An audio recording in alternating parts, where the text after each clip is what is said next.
Bonjour et bienvenue, voici notre tour d'horizon économique, géopolitique, énergétique et boursier.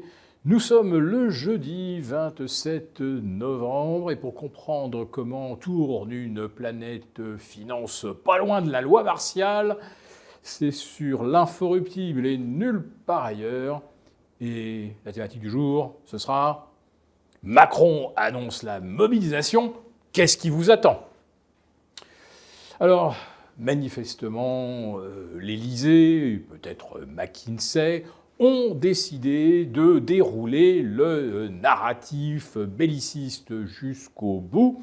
Après, soyons prêts à sacrifier nos enfants, eh bien, on revient un tout petit peu en arrière et le président pense qu'il y a effectivement des jeunes qui sont prêts à se sacrifier pour la patrie et à qui il faut offrir l'opportunité de le faire au travers d'un nouveau service volontaire. Emmanuel Macron ambitionne que 50 000 jeunes portent l'uniforme d'ici 2035 et il envisage également de pouvoir mobiliser ceux dont les compétences pourraient être utiles en cas de conflit. Ce fameux conflit avec la Russie qu'on nous promet pour 2029 et 2030. Alors évidemment, si on veut éviter ce conflit, réarmons-nous, civis pacem parabellum.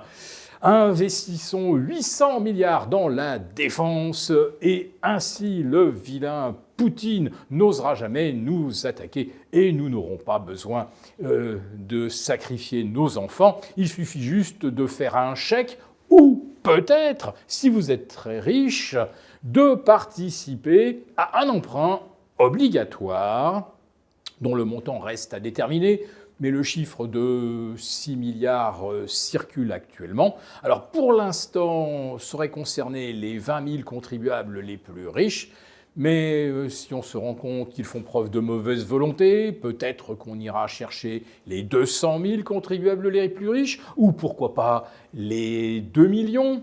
Alors si j'ose dire, les pauvres, ils n'ont pas beaucoup d'argent, mais ils y sont beaucoup plus nombreux. Et les pauvres sont encore plus pauvres. Là, je parle vraiment de ceux qui touchent moins d'un SMIC par mois et qui se prennent l'inflation alimentaire dans les dents.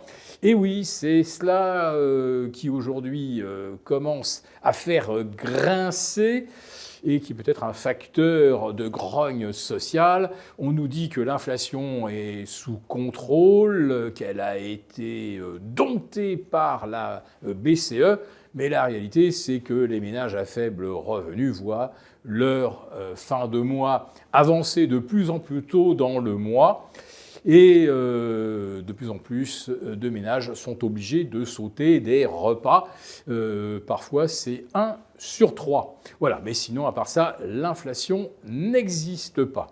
Alors là, si on se mobilisait effectivement pour juguler l'inflation, eh ben, ça supposerait de trouver des solutions un petit peu créatives. Et celle qui est envisagée, eh bien, une nouvelle fois, c'est de créer une espèce de bouclier anti-inflation et de verser des chèques à ceux qui ont peu de moyens. Ah bah tiens, on prend 6 milliards aux plus riches et on les redistribue aux plus pauvres. Voilà, c'est de la justice sociale à la française. Allez, je vais d'un seul coup nous emmener loin de l'Europe. Je vais nous emmener à 8 fuseaux horaires d'ici, vers le Japon qui connaît quelques soucis avec la Chine suite aux déclarations incendiaires de Takaichi Sanae, la nouvelle première ministre, qui a dit que si la Chine devait menacer Taïwan, alors le Japon pourrait envoyer des troupes pour protéger cette île que les Chinois considèrent comme faisant partie de leur propre territoire. Imaginez, je ne sais pas, les Italiens expliquant qu'ils vont envoyer des troupes en Corse si jamais il y avait de l'agitation sociale. La Corse est encore française de notre point de vue, et c'est pareil pour Taïwan du point de vue de la Chine. Alors la rétorsion, eh bien, c'est que 1,5 million de touristes chinois ont renoncé à se rendre au Japon en fin d'année. Voilà, c'est pratiquement un tiers des touristes.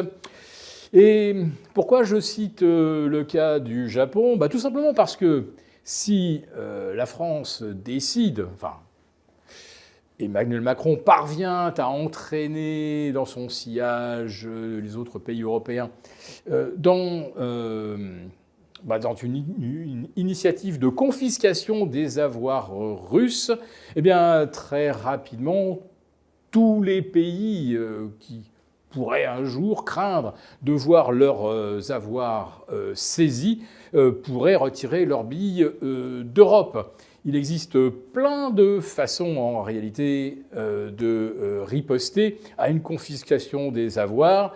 C'est d'abord de confisquer les terres rares quand on est la Chine ou d'envoyer ces touristes dans d'autres pays que ceux qui ne respectent plus le droit international. Alors, le Japon n'a pas violé le droit international, mais le seul fait d'annoncer cette intention a suffi donc à la Chine à entraîner des mesures de rétorsion. Si jamais l'Europe devait confisquer les avoirs russes alliés de la Chine, ça ne restera pas sans conséquence et il ne faut pas se le cacher, dans cette espèce de guerre économique où l'on s'assoit sur le droit international. C'est clairement l'Europe, une nouvelle fois, qui s'agite beaucoup, mais qui a le plus à perdre. Pour vous remercier de votre fidélité, vous pouvez télécharger gratuitement notre rapport spécial qui contient 6 recommandations ingénieuses pour profiter de l'essor, de l'argent et de l'or. Il vous suffit de cliquer sur le lien en description pour l'obtenir gratuitement. Merci et à bientôt! Merci beaucoup d'avoir regardé cette vidéo. N'hésitez pas à réagir dans les commentaires ou à liker et partager cette vidéo si le contenu vous a plu. Et pour ne rater aucune de nos prochaines émissions, vous pouvez vous abonner à notre chaîne et activer les notifications. Et pour plus de contenu, n'oubliez pas que le dernier rapport rédigé par nos experts est accessible en cliquant sur le lien de description. On se retrouve tout de suite dans les commentaires et je vous dis à très bientôt pour une prochaine vidéo.